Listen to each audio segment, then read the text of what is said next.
Hey, Billy. Hey, Rush. Welcome back, Rush, to this episode 6 of Nick and Billy, Mostly Wizard. How you doing, man?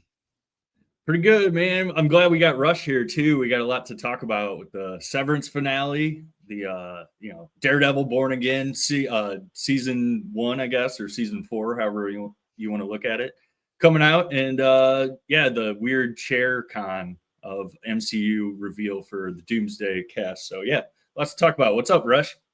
Not much, man. Good to be back. Thanks, guys. Good to have you, dude. So we'll hop right in. We saw the season finale of Severance season 2. Um, Personally, I love the episode and I hated the episode. Um, Brianna Tarr had her moment to kick some ass in that, and she certainly did.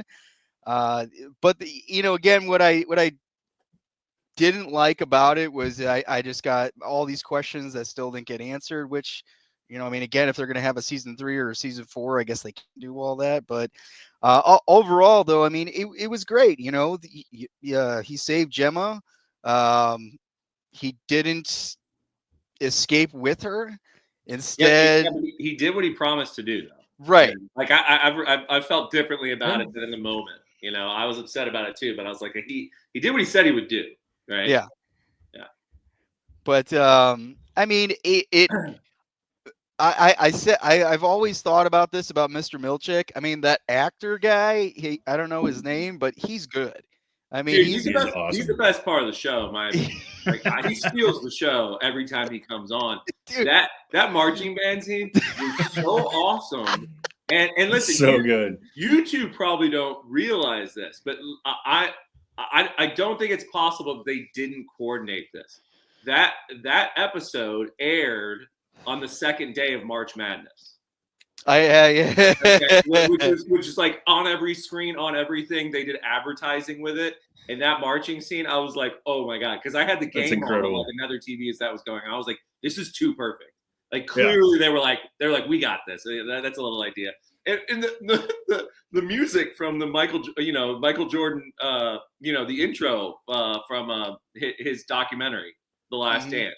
Mm. Like that's the song Michael. Is that Jordan what they were playing? out to in the Bulls games? That was that song.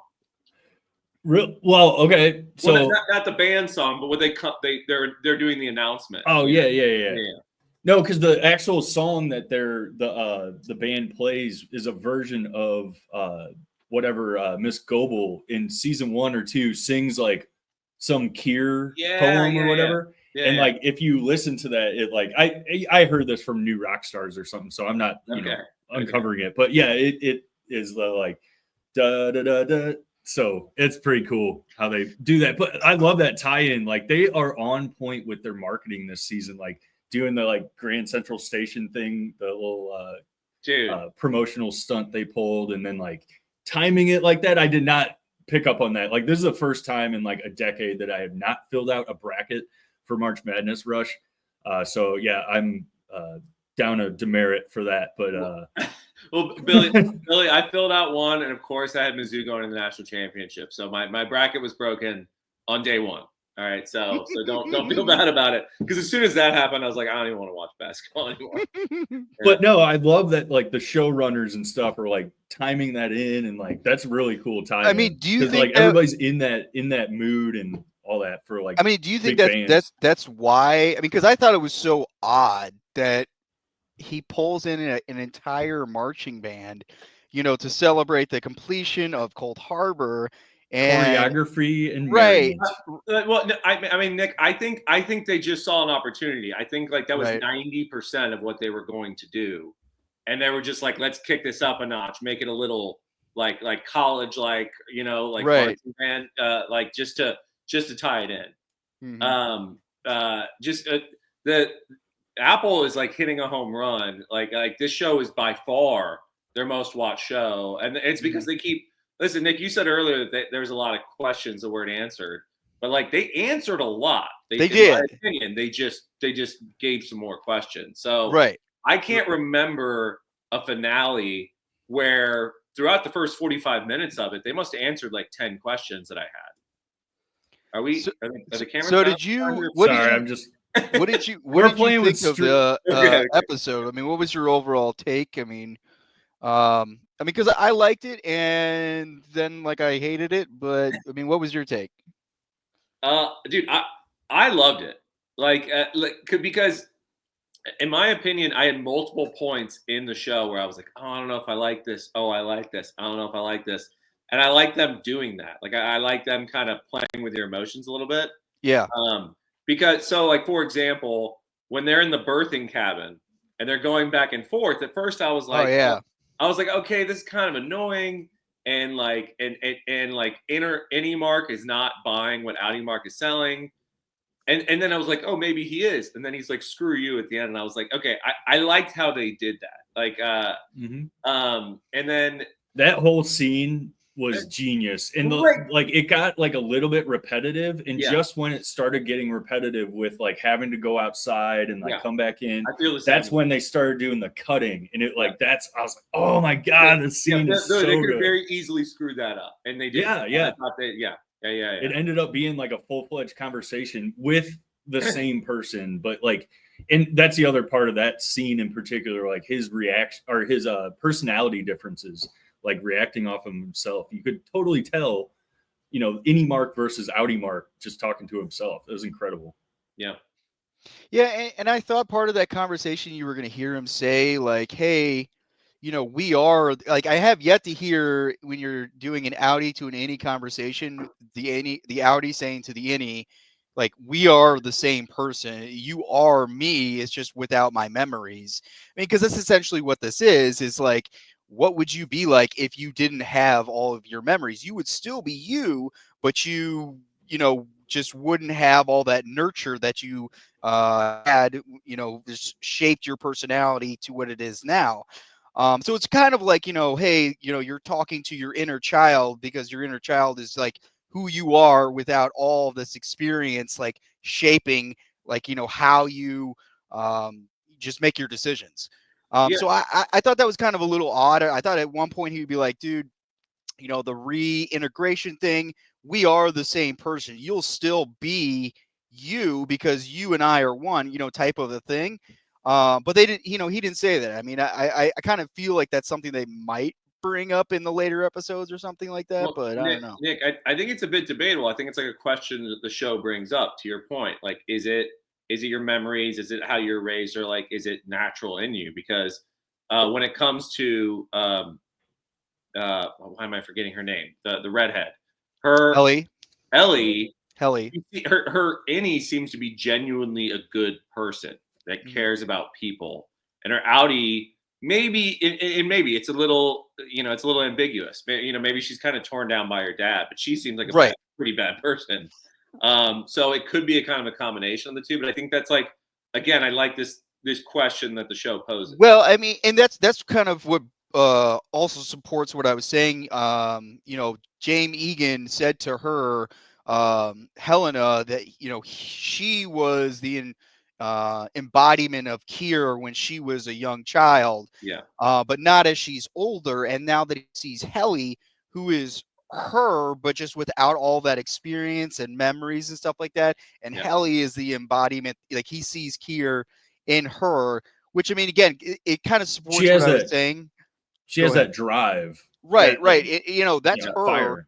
It's just like, it's like, Helena would have been, still had that, but she was, raised in that compound, all that, experience, and she's no longer that person, but she still is that person, just, doesn't make her decisions like she used to, with all that.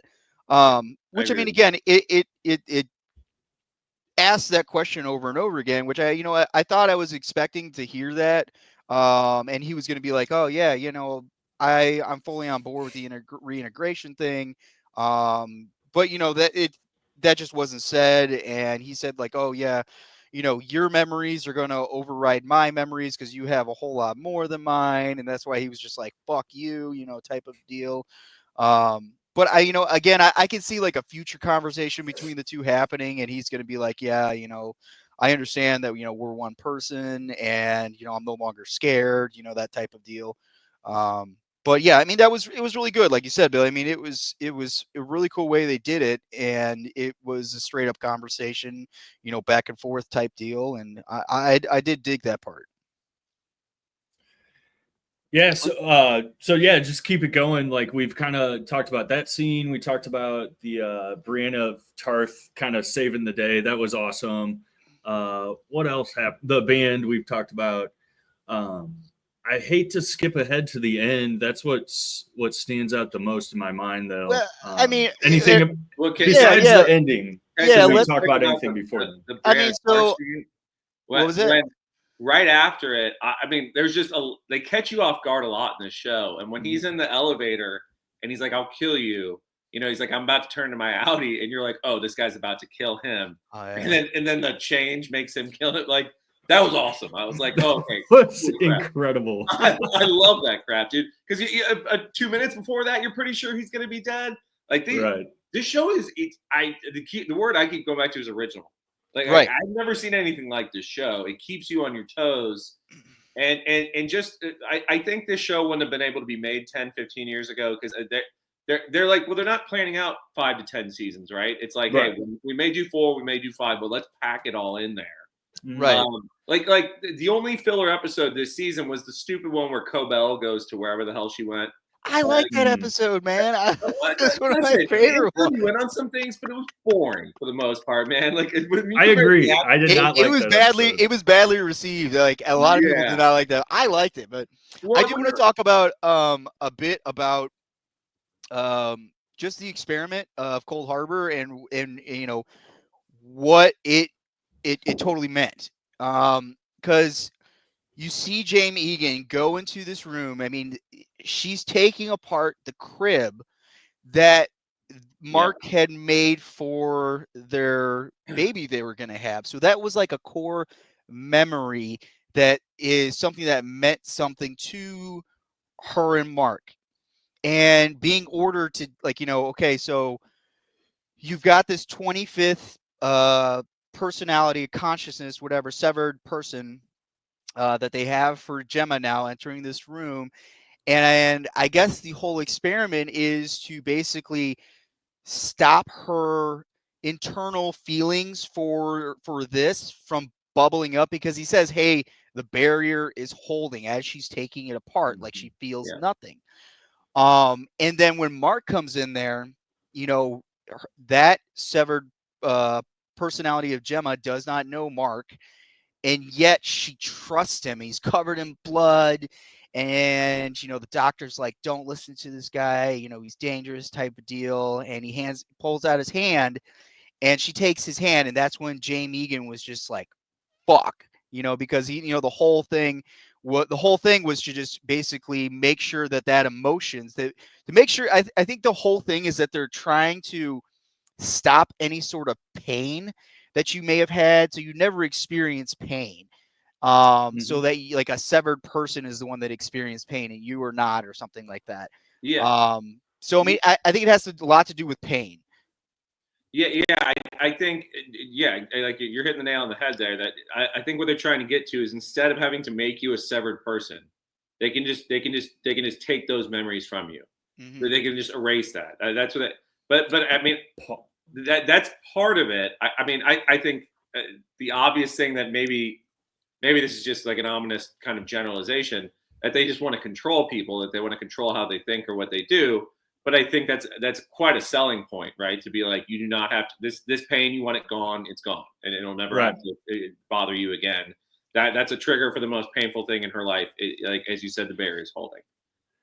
And that's rooted in what we know of the history of Lumen. Like, they have something to do with ether and like creating ether. So like, like painkillers and like forgetting bad memories, that sort of thing, like has always been their shtick, so to speak. So like taking that to the extreme, I totally agree with you, Rush. Like, I think that's where it kind of is. Like, it's like, how can we, like, they created 25 compartmentalized like subconsciouses like within one person. Like, that's like, if you can then market that as like a pill, like, you know, like it's a little device that they put in your brain, but it's pill shaped. So like if they can find a way to market it as like, yeah, we insert it surgically, but it's really just a pill that you only have to take once. Like that makes total sense that could be where they're going with you know, part of this. I think the other part, which we can get into now or not or later, but going back to my theory of like eternal life and like bringing back Kier, the original Kier. I have other theories about how that ties into even like the Civil War. I think if we get into season 3 predictions, I think we're going to get some back history into the Kiers in Civil War. Yeah.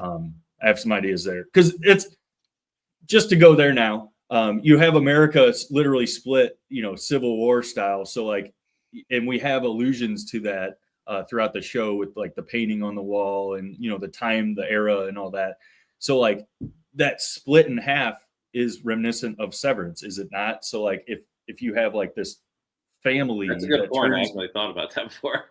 Yeah, this family that maybe is split somehow during the Civil War, even like if through flashbacks or whatever. That's kind of my theory. Like maybe Kier had a brother or something that they severed, all, you know, severed ties through, and so that's kind of like the theme going through the whole family, which turns into a corporation, which turns into like this hellscape for people. Like I think that's kind of where it's all going with season 3, and potentially 4. Is just, you know, like self-created hell. You know, that's what the Severance program is. In trying to create life, they've created hell, and so like that, as you know, extrapolating that out is kind of where we're at in the early stages of uncovering that. Yeah, I agree. Yep, that's part of what I think like the other half of this is. I mean, half of that is what I just talked about. The other half is like, you know, I do believe they are trying to bring back Kier. I still hold that, you know, the board is actually like the disembodied consciousnesses of the CEOs, and I think they're trying to bring them back. I think the board is literally like their consciences are on a circuit board. Like they're literally a board. Like I think we get that clear-cut shot next season of like inner workings of a circuit board of like an old-fashioned telecommunicator or whatever, and like we figure out like, oh, they're stuck in there somehow.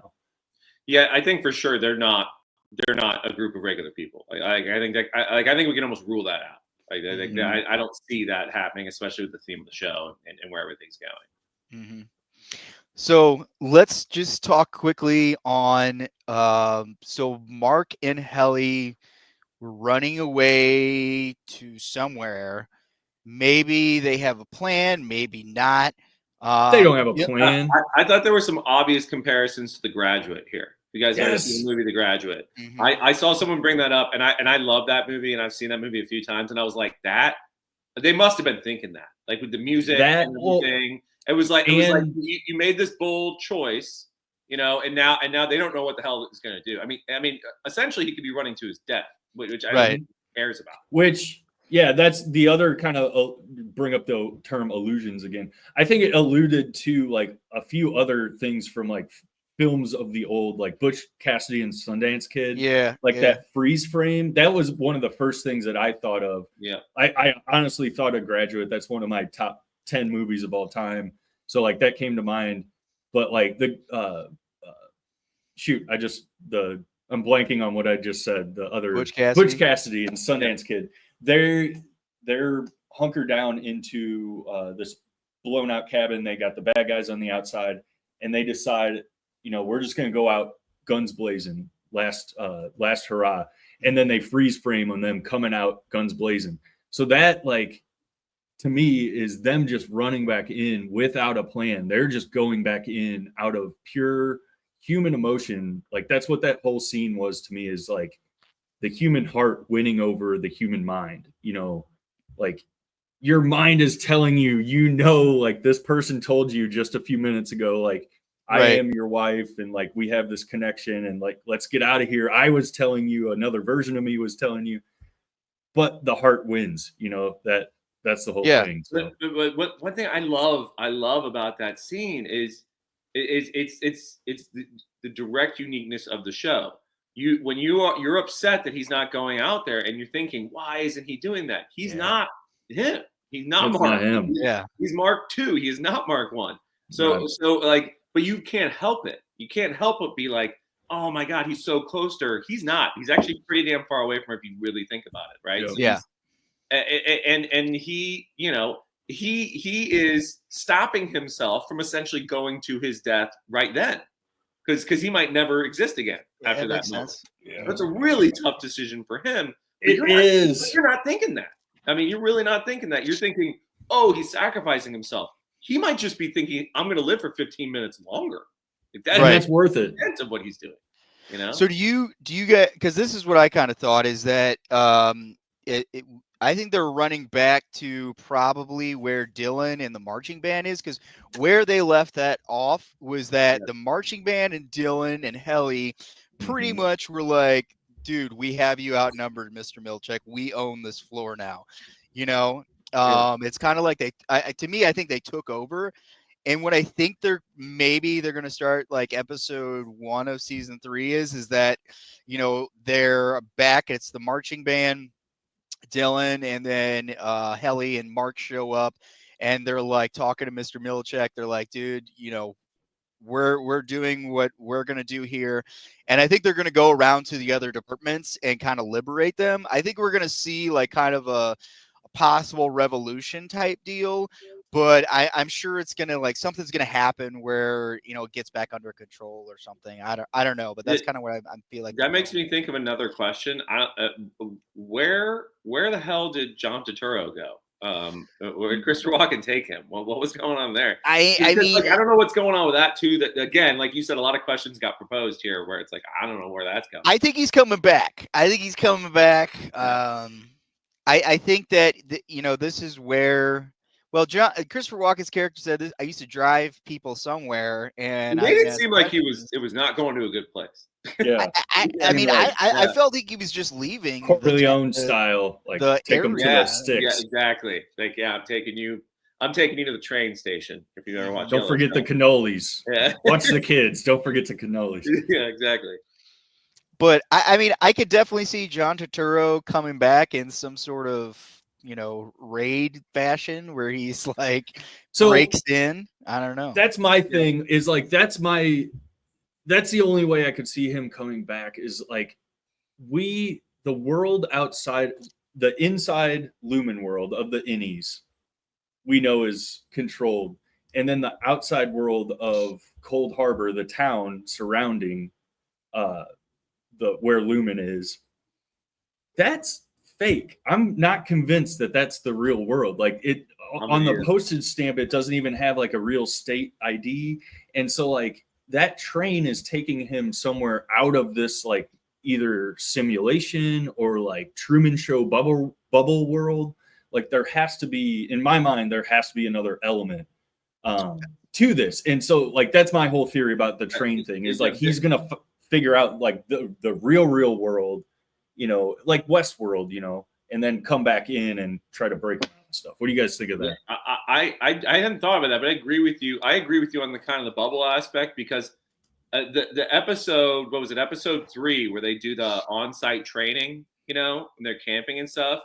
They made it seem like dreamlike, like they didn't travel far, although they seem like they were in a far off place.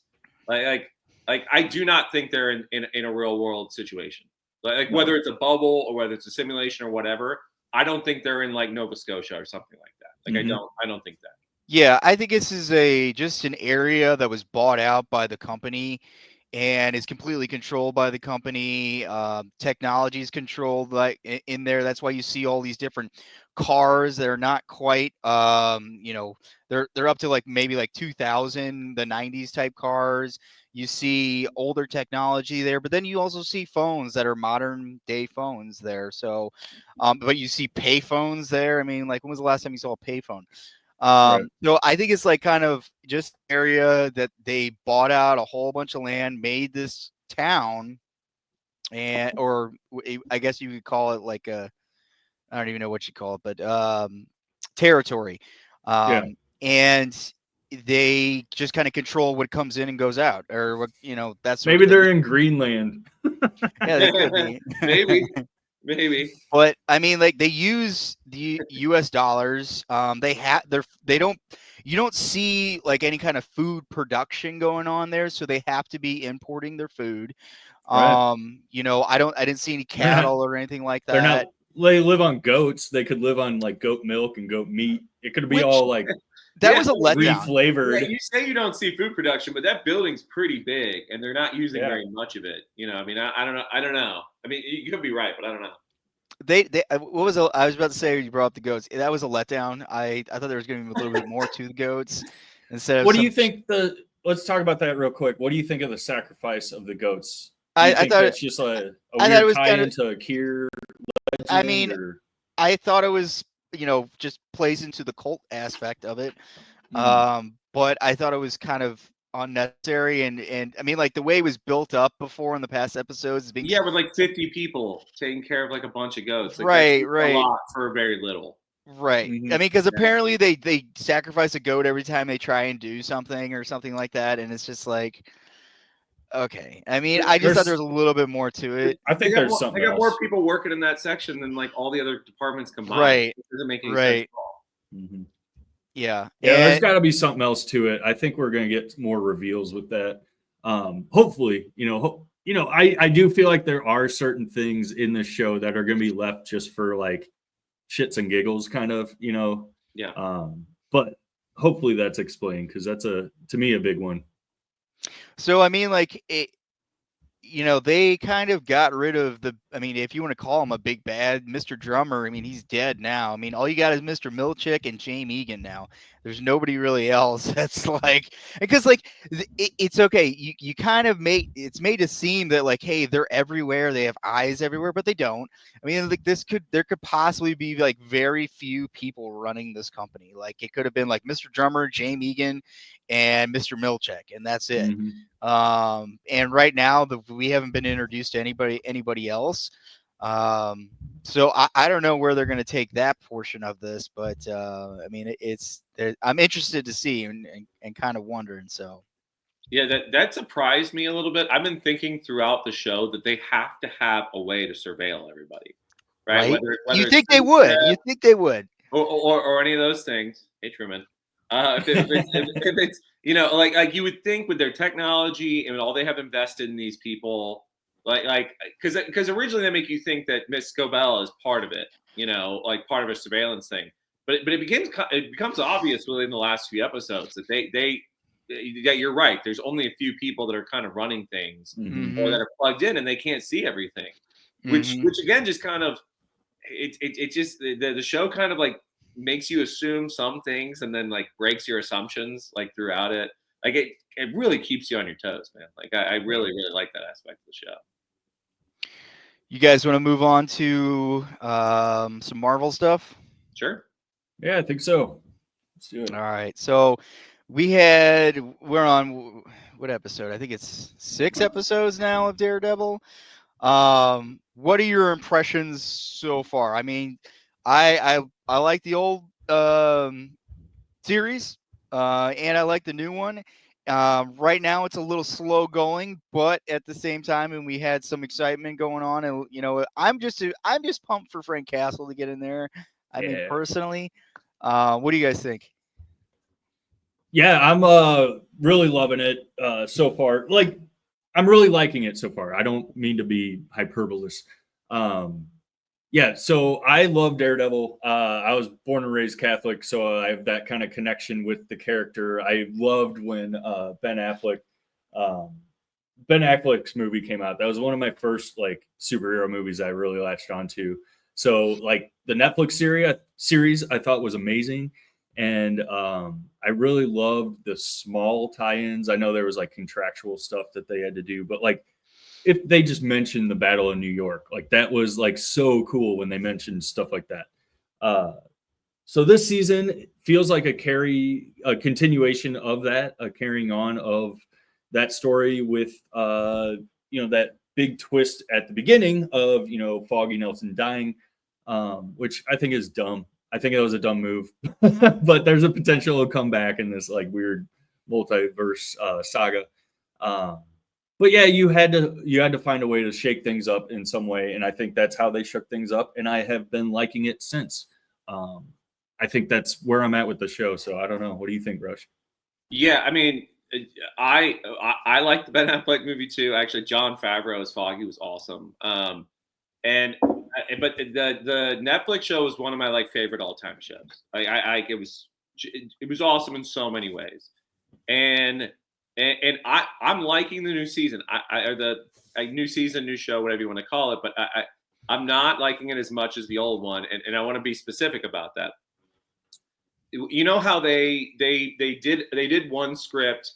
They didn't include a lot of the old characters. It was a brand new show. It wasn't a continuation. Then they decided to switch everything. I think the first episode made it very clear that they cut some things together, like cut some corners a little bit, right? We're bringing back Foggy. We're gonna kill him in the first 10 minutes. We're bringing back Bullseye. He's gonna do something for 15 minutes and then he's gone. Karen, she's going to cut her relationship with him. I'm like, what the hell? You know, you said you're going to do this continuation. You bring back all these characters in the first 15 minutes. You just scrap them all. Like that like really bothered me to begin with, right? I was like, that seems lazy in my opinion, right? Like I'm liking the season as it goes on. I'm liking some cool things about it. Honestly, I liked how they kind of tricked you in the beginning to where it made him look like he was going up the stairs fast in like a superhero way. And I was like, oh, crap, don't CGI this whole thing. Like that kind of, I like the grittiness and the reality of it. And then they go back to him generally doing it right. But I was like, God, if you had to take more time to release it, then fine. But don't bring in all these characters that we love, and then just toss them out the window in the first 15, the first episode. Like, I think that's lazy. Do you think, I mean, this kind of seems like they're just setting up for just the other defenders, well, I mean, probably defenders, but also just the other characters possible coming back for their series. I mean, this is kind of seems like this is just like a foundation where they're just setting up the scene for everything else. I mean, because this is pretty much the reboot for everything else, and this is the starting point. So that's why they're like, okay, well, we got to, have a strong foundation of what Fisk is doing. That's why you're not really seeing much of Daredevil. Well, he hasn't really been much of Daredevil at all. And it's like him. Rush hasn't seen the latest episode. Right. I'm so sorry. Yeah. We won't give anything away, but still, we can still talk about, what's kind of going on. I mean, I kind of feel like this is just all just a setup to him getting back into that mindset of, hey, if nobody else is going to do this, I got to do this. Same thing with Frank Castle. We did see him, and he's just this wreck type of a person. I think it's all like setting up for them to just come back mentally, if that makes sense. Sure, but one thing that we can tie in here, because they reference it in the show, I honestly thought they might just be like, let's forget we did that, is the show Echo. I don't know if you guys saw right yeah, that show sucked. Okay, yeah, I didn't watch it. There's no way they should put that. No, it had good parts, but overall that show was garbage. And Fisk is like this complete psycho, even more psycho than he's even been in the past. And now he's back in New York and he's running for mayor, and everyone's like, "Oh, that's cool!" Like, get the hell out of here! Like, the guy's a mass murderer. Okay, and I'm very confused. They really just gloss over that. Like they're trying to make some stupid comparisons and whatever, and they're like, right. "Oh no, it's fine. People just get over it." It's like, dude, the guy's a convicted mass murderer, like a gang member. They've done this in the past in the show, like when he tries to redeem himself in the third season, they do try to gloss over a lot of that stuff. But in this one, he's trying to say to Vanessa, I had to separate myself from the business and everything like that. It was like, dude, in Echo, which I'm pretty sure was during your recovery time, you were pretty heavily involved in the business. Like, you were hands-on with the business of running guns and drugs and murder. Like you did not go take a vacation from crime for the last 6 months. That's not what happened. I don't know why you're trying to explain that happened, because Vanessa knows that didn't happen. Like, that was very confusing to me. I have a question. Is that the same actress that plays Vanessa? Yeah, it is. She has had a lot of work done. No, like to each their own. It's just she looks great. I still think honestly, like like whatever. But like I don't think really, she looks how great. many years are we past season 3? I mean, honestly, it might just be time. You know? Like no, 20... I totally get it. I totally get it. Yeah. Just the only reason I say that is like she looked like a different actress to me. But then, like as the episodes go on, I'm like, no, that is the same actress. So I just haven't. I've been lazy. I haven't looked it up yet. But yeah, I mean, I think that, I mean, Rush, as unbelievable as it is that he's been elected in an office and all that stuff. I think it is like part of the master plan, like a bigger picture here going on, for these future series, future seasons, of just, because they have to set him up big and put him in a lot of power. I mean, he's got the vigilante. Well, I can't. Well, I'm going to give it away. Vigilante task force, which is comic accurate, which is good. Because that's the whole thing, is they want to keep. I mean, that was part of the dude that plays Punisher, John Benton. Bernthal. Yeah, that was part of his thing, is that he wasn't going to continue in the last series doing Frank Castle just the way the writers were doing it, until he's like, you guys got to be more comic accurate, type deal, and that's what they're doing now. I mean, I kind of like that, but at the same time, like, a lot of this is a little bit of outlandish, but I mean, at this you got to have something big that he can overcome. Type of a deal. So I like them getting more comic book accurate, and like that task force, like they have a counterpart in the DC universe, the Meta Task Force. Like and like the DC and Marvel universe, they do a lot of bouncing off of each other and a lot more connection. And it is my hope upon hopes, right, that James Gunn, having been so involved in Marvel and now being the head of DC Studios, that they do some type of crossover at some point, because there are thousands of comics with those type of crossovers where you can just double the size of the universe, which I know is really, really difficult to do and everything. But I think they're trying to like, with them doing Doomsday and everything and bringing all these characters and doing X-Men and doing that, it opens up the door to do something of that nature. Listen, Rush. James Gunn building the new DC universe from the ground. If Batman gets into the Marvel universe is going to be fine, because Batman's going to solve everybody's problems. I mean, that's just period. He tends period. Yeah. That's a good point. Which DC still has not figured out their DC universe Batman yet, by the way. Why they didn't listen, I know they want to do Pattinson on the standalone thing. I thought that would have been kind of cool, but like, I guess that was a different. Well, this is what they are going to do. This is what I heard, is that they are going to allow Patton to finish up his Batman run before coming out with. Dude, that's gonna be in like a decade, man, because they haven't even right. There's been news since then. Like, it's a mess right now. Like, I really don't know if we're gonna get Batman Part 2. The Batman. Yeah, it's not for sure. You're right. It's like, not for sure right now. Unless they can really make it work, I don't know if they will. Honestly, it's the writer-director. What's his name? Pattinson. Matt Reed. Yeah, Matt Reed. Reeves. Reeves, right. Reeves' fault, for like taking so long. Like, he's infamously, like, he's the type that likes to take 9 months to create things, which again, to each their own. But like, we're in a business here, and like we're in the middle of a DCU reboot, so like, get your stuff out there so we can move on, or we're moving on and you're getting left in the dust. And to be totally honest, The Batman was the first movie in a very, very, it might be the first movie that I fell asleep to in the theater. Which I love the movie, but what I'm saying by that is, like, give me some excitement with Batman. Give me some hope. Give me some brightness. Like, let's get back to real fun Batman. Like, the Batman was cool. It could have been cooler if I was maybe 10 years younger. Maybe it's just a sign of me getting older, but I want happy Batman again. Yeah, but Billy, honestly, I'm right there with you. I liked it much more on the second and third rewatch. I watched it 3 times. The first time 100%. I saw it in theaters, I was not blown away. Like, I was like, I don't like this. Like, it was a 7 knockoff. Well, they like, we're gonna do this kind of 70s aesthetic, but we're in the modern times. Like I was like, pick a lane here, right? Like if you're gonna do like 50s or 70s, like I like that, but then don't do like regular cell phones and all that. Like you gotta like pick a lane there. But like it was a little slow. It took a little bit of a build, but I'm with you. I didn't like it the first time around. I did like it a lot more on the second, third. I did too. Yeah. I mean, the only thing I didn't like about the Batman is the chick that plays Catwoman. I hate that actress, Zoe Kravitz. I thought she was good. I mean, I'm not dogging on like I liked her in the X-Men First Class too. I know I'm not dogging on her acting in the actual movie. I'm just dogging on her. I don't like her. Are you mad? Are you mad because her and Channing Tatum broke up? Oh my god! Is that what's going on here? Are you? You know she's Lenny Kravitz's daughter. Yeah, that's right. Yeah, that's cool.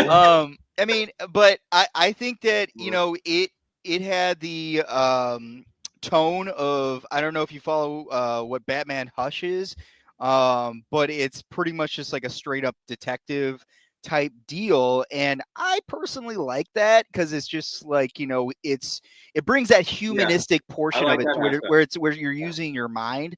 And it's not just about superpowers and brawn and shit. And I mean, that's why Batman always beats Superman, Rush, is because he uses his mind. And he doesn't always beat Superman. You watch the movie Batman vs Superman? Get real. Right? Get real. All right. So I think the only other thing that kind of happened during this little bit here is the Doomsday cast kind of came out. What are you guys' first thoughts? I mean, I didn't watch this little 5-hour reveal thing. I kind of just Googled it at the end there. What do you guys think? I gotta admit, this is something that like I don't care. I mean, maybe call it Marvel fatigue, even though like I'm one of the people who like doesn't really get Marvel fatigue, But like at the same time, trying to make a big deal out of this stuff where it's like, we knew you were going to bring back most people. Like, I don't really give a shit, to be honest. You know what I mean? Like, you got Robert Downey Jr. As long as he's in the movie, I'm good. Like, I don't really care who else is in there. The big thing, I guess, that to point out that we were talking about earlier is Chris Evans, what that role is going to be. He has said unequivocally he's not going to do Captain America again. So I don't think it will be Captain America as we know him, whether it's a different version of Captain America or whether it's Captain Hydra or whatever it's going to be. I do not think it will be the old Captain America from the most recent movies. What do you think, Billy, of the cast reveal? And I think my biggest takeaway was whoever the first X-Men character was announced. Just set up. This is going to be a very X-Men versus, not necessarily like the event of X-Men versus Avengers, but like it's going to be X-Men and Avengers. Maybe they are versus at first and then they have to work together, that sort of thing. But I think I was surprised they announced so many people. Like, I was watching live, the format was really dumb, but as somebody who works from home and has this stuff on, another window as I'm working, it was kind of cool because you were waiting on, every 10 minutes or so, who's up next. And it was like, wait, are they going to put James Marsden? That was one big one for me. Like, as the day was going on, was like, I wonder if they're going to bring him back. If they bring him back, they're bringing like all the X-Men back. And so when they brought him back, that's kind of what solidified in my mind, like, this is where that's going. It's going to be very mutant heavy.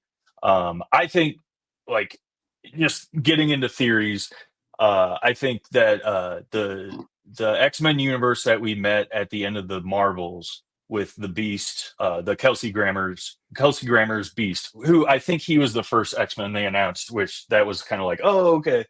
And so him being that common thread of we saw someone cross over into another universe physically and then wake up and there's Beast, Kelsey Grammer Beast. So that universe, I think, is what's going to be colliding with the proper MCU proper universe, and they're going to have a crossover. Maybe they meet up in Battle World or whatever, but I think that's kind of where it's going.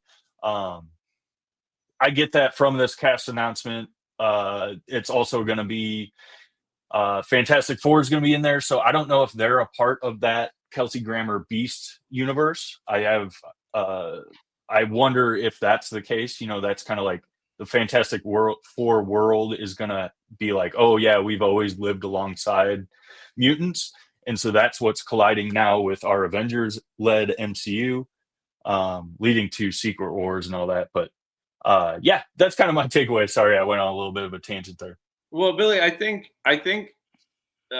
some of these movies, like multiple movies, have done this, but I think like Wolverine and Deadpool kind of open it up to, we don't have to stick to whatever fans think universe we're in, like the original X-Men movies, the First Class movies, whatever it is.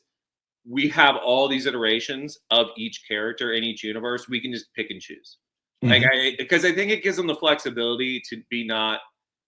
You're not going to please every fan, right? If you use Earth 616 or whatever, you're going to piss off some people that want to see this version of it.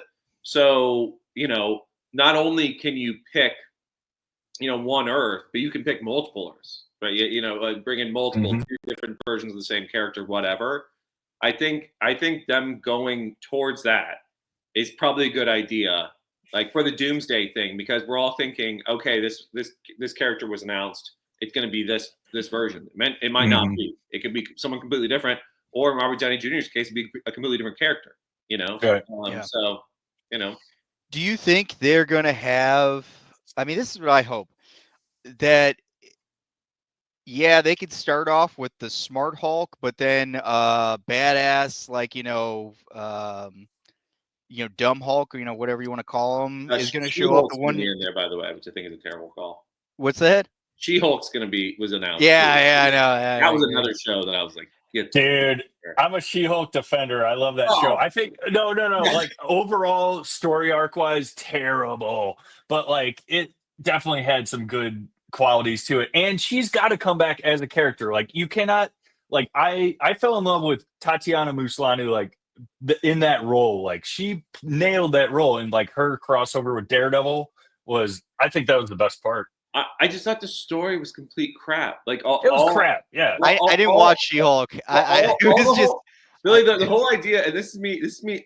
I'm sorry, trying to say that this is not the way you should do a female character if you're trying to take a juxtaposition against another male character. Oh yeah, is I don't want to be talked about for my body or my sexual experience or any of that stuff. Then that's the whole show, right? Like that's literally what they did for the rest of the show. No, I totally get it. Yeah. We're not going to talk about you being a lawyer. We're just going to talk about guys hitting on you and whatever. I was like, you just made it so surface level. It was so stupid. Okay, that's what I'm saying though. Like that storyline was complete trash. But the character, what do you think of the character? I mean, I thought the character was great, but again, you got her like twerking in the office with Megan Thee Stallion and stuff. Like, the story though, like no, dude, but it was such bullshit. What I'm saying though is what I'm looking forward to is that character plucked out of that bullshit show and put into like we've seen some leaked concept art of Hulk world, that type of thing.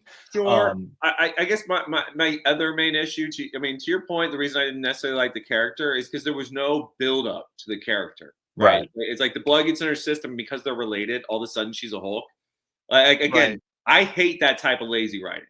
Like that shit pisses me off. Like I'm not a big fan of or the money to invest in like a movie and a build up and everything like that. Get a little more creative.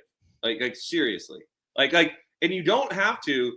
This is what I love, the more like comic driven and accurate stuff, because there's a million different stories of how she became She-Hulk. Use one that's good. Okay, like that was absurdly stupid and lazy. Yeah, I'm not going to argue with that. I mean, I didn't watch the series, but I'm not going to argue with that. I agree with that. I mean, like, she gained her powers from his blood from an accident or something like that. I mean, come on. Yeah, it's like she got infected by a cut. I at least know that portion of whatever. it. So my point, though, is like sweep that show under a rug. What is your point, Billy? My point is sweep that show under a rug. That character is I did. In the MCU, though, that character, you have to accept it. That character is in. Right. I have to accept that Gaia from Secret Invasion is part of the MCU, which I think is also going to be swept under the rug hard. Like that. That character pissed me off. We're not going to get into that right now. I'm going back to Tatiana Wait, Maslany. who is this? What character? That chick from the Mother of Dragons, Game of Thrones, Emilia Clarke. Oh God, yeah. I did watch that show. Honestly, don't watch it. Don't watch it. It will piss you off. I did watch that show. I liked it more than people thought. That final fight scene was ridiculous, but I liked that show more than it got rated the worst MCU show. I think there. So anyway, I think She-Hulk. I'm just cutting you off there. That show is terrible. No, I love the first few episodes of it. Well, let's get back on track here. So back on track, real quick. She-Hulk has to be a part of this cast. I swear, like I'm adamant about that. She has to be involved if there's like that Hulk world, like we saw. Sure. That sort of thing, playing off of other Hulks, like she could be awesome. And then like pause down, Deadpool style and talk to the camera. That'll be cool. Oh, dude, if she talks, it's over. The movie will fail if she breaks the fourth wall. Hold on. I have to bring this up because when I saw it, it really cracked me the fuck up. So we now know that Hulk has a kid, right? He had a kid when he was on Scar. Isn't it Scar? Okay. Yeah, he had a kid when he was on Scar when he was on whatever the planet that Jeff Goldblum. But let's not forget, right, when the Hulk left Earth, okay, because he couldn't be partially because he couldn't be in a relationship with Natasha, saying he could never have children. Okay, like in relating with her, like I just can't do that. I'm gonna peace out. Like, did he know was he lying on? Did he know that? Like, I don't know, but I feel like when you make a universe this big, there are going to be things that get glossed over a little bit. Like, I think that's like in the writers' room, they're probably like, let's just fucking pretend that didn't happen. Like, I don't know, because it just doesn't quite make sense.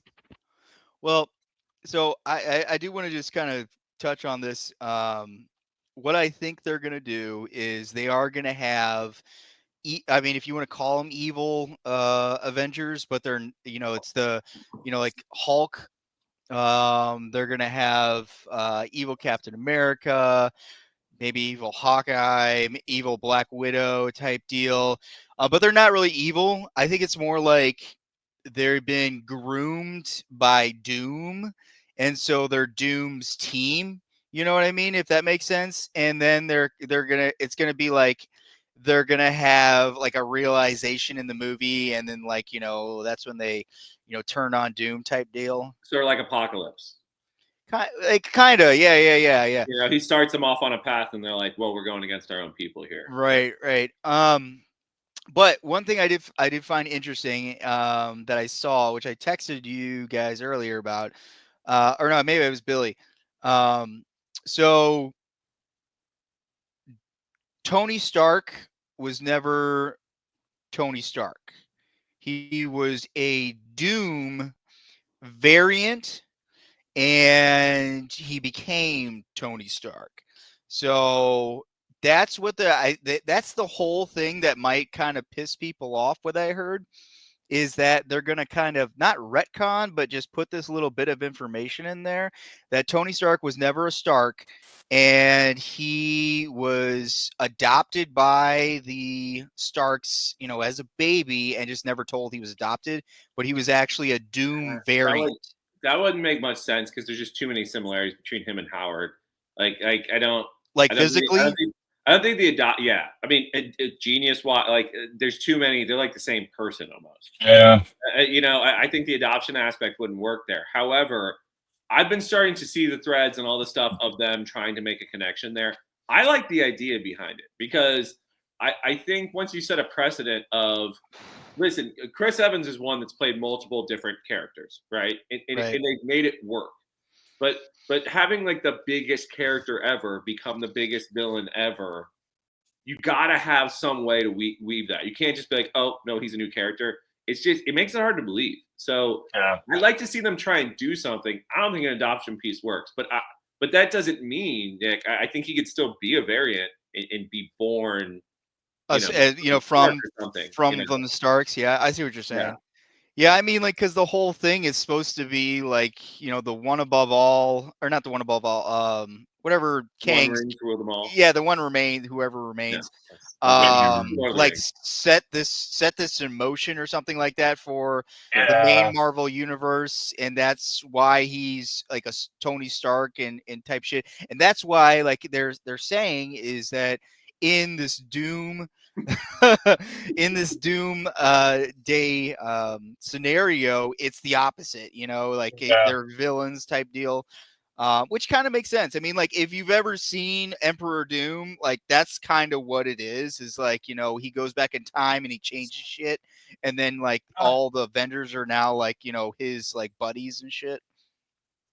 I don't know. I think I like this theory. I think it's cool. Like I hadn't thought about that until you sent me that. It did get me thinking earlier today, and I I I like it, but I think it's too convoluted for it to be what we're Right. gonna see. I think you have to go with what is gonna be simple to explain in like 2 sentences. Just like, and I don't know what that is yet, but I still don't like the RDJ as Doctor Doom thing. I think the variant thing is dumb, but I don't know. Yeah, Well, I mean, really, yeah. Sorry, go ahead. Yeah, no, you're good. Can I pose a question to you? How? Because I've got my opinion on this, but I want to ask you this: when you are making these movies, and for whatever number it is, but will be like movie number 33 in the Marvel universe or whatever. How important do you think it is for the directors and producers to go in a direction of let's also cater to people who've never seen a Marvel movie before, and let's cater to our fan base that has seen all these movies? Oh yeah, it has to be, get new audiences in there. I think that's the problem that we're at right now with the Yeah. Marvel movies is, like everybody has to feel like, or everybody feels like they have to do their homework ahead of time. Yeah. So I think that's hugely important. So like that's part of the other thing is like, I think the mere fact of like if you have a scene where Tony Stark or Victor Von Doom walks through a portal and everybody in MCU proper looks and is like, "Oh, that's Tony Stark. That's weird." And then he like kills somebody like Thanos really quick and like proves like, "No, that's not Tony Stark." Like I think okay, that works. I'm sold on that. I like that. I like that idea. But Yeah. like the reasoning of like why he looks like that, I just don't see a way that's going to make my creative mind okay with it and not be like, okay, that's just convoluted. And so like I feel like I'm going to move past it no matter what. So I almost hope that they don't even I don't think they're going to do this, but I kind of wish they wouldn't even address it and just make him a lookalike and Right. like leave it up to your creative Yeah. imagination. Like you fill in the gaps, like because nothing is going to satisfy my creative mind. So yes, listen, I'm in 100% agreement with you on that. I think Marvel misses opportunities time and time again to bring in new audiences because listen, they're never going to satisfy us, right? I'm just happy to be there. I'm happy that they put it out, and I'm happy to watch it. Hell yeah! But like like I would love to at some point get my fiance into something like this. That's probably never going to happen. However, I like to make it as easy as possible for people to jump into a movie, not like 2 or 3 of a franchise, but like when they're doing a new thing like this to bring in a new crop of people to go, hey, you don't need to know everything about Marvel. I'll tell you what though, like you so one hopes like we could have another pandemic, and so like that's what got my wife into the MCU was it took a pandemic. Did you just hope for another pandemic so we can dig into more Marvel? Is that what just happened there? No, all I'm saying by that is like that's what took Mandy to get her into Marvel. And her entry point was WandaVision of all things. And WandaVision was disconnected from everything else, but her like entry point was that. And then she wanted to go back to, I think we went to Ultron, started at Ultron because that's where they were introduced, Vision and Wanda. And yeah, so like there needs to be more ins like that, more ins like, this is WandaVision. It's weird. I think Agatha, like, I don't think it was a big show, but Agatha was a good entry point for people. Okay, I haven't seen that yet, so I need to dig into Agatha. I'm not going to watch that show. Why not, Nick? Why will you not watch that show? It looks stupid. It's just it dumb. does look stupid. It's I gotta just admit, dumb. it's not been at the top of my list to get to. Yeah. I mean, like, look, I don't care. Put yourself in Halloween shoes. Like, picture it's 2 weeks before Halloween, and maybe you decide this year but you're you going to gotta have it. a good story, though. I mean, like, that's the problem. It's a good story. I will Marvel attest for season 1 of Agatha. It's a good story. I mean, like, dude, if it's a good story and it's an actual good story with like not stupid like dialogue, like then I'm on board. But like when it's dumb, and that's the problem with Marvel TV is that they've had just terrible writing. And that's a lot of problem with a lot of their movies is just terrible writing. And that's what they're trying to do here is to get out of this multiverse crap so that they can do like a soft reboot type deal. So, I mean, as far as like, going back to what you were just saying, being able to get people in without having to watch like 33 movies, that's what they're trying to get to. They're trying to get to that point where they're out of this multiverse stuff where they're like, not even to mention the shows, Nick. Like I went and saw Brave New World with my brother-in-law and his kids, and they didn't know who the Black Captain America was, right? Who was introduced in the Captain America show, and I had to explain that to them in the middle of the movie. So that's another thing. People are like, "Crap! I gotta watch the movies and I gotta watch a dozen shows." I mean, and that also begs the question, what's going to happen to these established characters, these established actors, I guess. Anthony Mackie, he's going to be Captain America past Secret Wars. I mean, like, if they're doing a soft reboot, I mean, they're going to be getting just all new people, I guess. You know what I mean? Am I wrong on that? It's going to be interesting with the soft reboot. Like, that's ultimately what we're leading up to is like this Doomsday event where I think there's an incursion. That's the Doomsday event. And, you have these teams, desperate teams kind of coming together to figure out their differences and fight this ultimate evil to end this major incursion. But it's going to end up everybody has to go into the void, this battle world, and that's where Secret Wars takes place. Is going to be battle world, and that's another piece. Not to go on a huge other tangent, this is another video in and of itself, but there's like the possibility that there's going to be Spider-Man 4 come out in between Doomsday and Secret Wars, and I think there's a high possibility that Spider-Man 4 is going to be set in Battle World or just be some wackadoodle multiverse thing. I don't know. What do you think, Nick? I mean, they're gonna. I mean, Spider-Man 4 is gonna have to tie in after Doomsday, is what I heard, and then it's gonna be. I mean, he's gonna be on Secret Wars, but like anything after Secret Wars, dude. I mean, I think it's all gonna be a wash. So. Well, these aren't the droids you're looking for anymore. Just contractually speaking, they're gonna have to move away from like Tom Holland and a handful of these other guys. Like Chris Hemsworth seems to be the original one that wants to just keep going forever. Like I don't know, but he's like I'll just forever. Like Robert Downey Jr. is doing it as Doomsday, but like the rest of them, the original ones, they're like I'm done. Even Tom Holland has signaled like I don't know if he wants to do more than 4 Spider-Man in movies. Like I think he's close to done. Yeah. Well, we'll end it right there, guys. We have Andor coming up here, which is I am super excited for.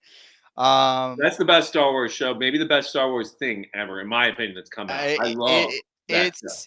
It's some good stuff is coming out this month. I think that new Alien series is coming out. I think next month. I'm all over that. Yeah. If you haven't seen Alien Romulus, by the way. I have. Really good. Yeah, really good. Really good. And I'm looking forward to this. So I think that's coming out in May or June. I think. I don't know. But guys, this was a good time tonight. So any last words? No.